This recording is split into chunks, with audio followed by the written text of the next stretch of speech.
months. And the reason for that is because of Putin's war.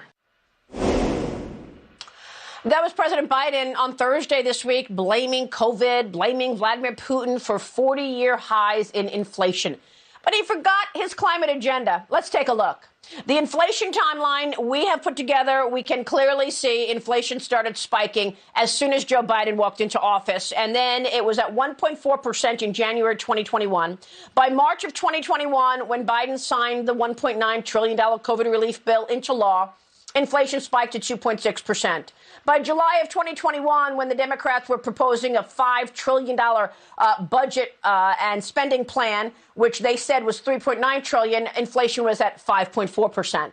By November of last year, November 2021, Biden signed his $1 trillion infrastructure package, more spending, with no money for the border. Inflation was at 6.8%.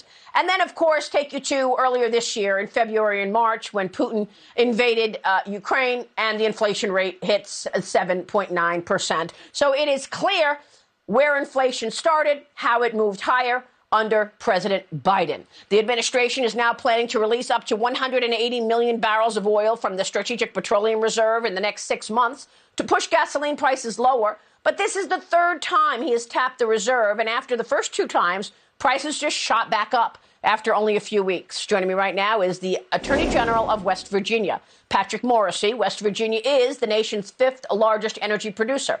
AG, welcome. Your reaction to Biden's plan to release oil from the reserves? Well, first of all, Maria, thank you very much for having me on.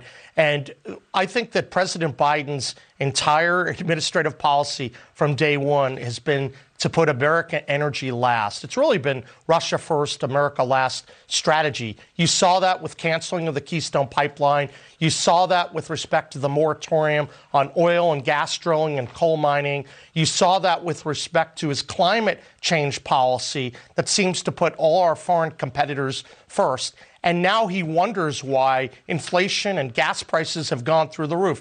This is a result of Biden-generated policy. And what's really important is that President Biden is actually making every decision that you absolutely should not make when you're in the middle of a conflict and you're watching what's going on. He needs to get American energy roaring back by making certain regulatory decisions. And obviously, his decision earlier that he made about the Nord pipeline was one of the items that triggered Putin, that empowered Putin to do some of the things that he's done. So, AG, stay right there, because the president just came out with a $5.8 trillion budget proposal. It increases spending at the IRS almost 20%, and it increases spending on defense by 4%, which is a decline compared to inflation. We'll get into the budget and the new rules from the Securities and Exchange Commission when we come right back. I'm with AG Morrison. Stay with us.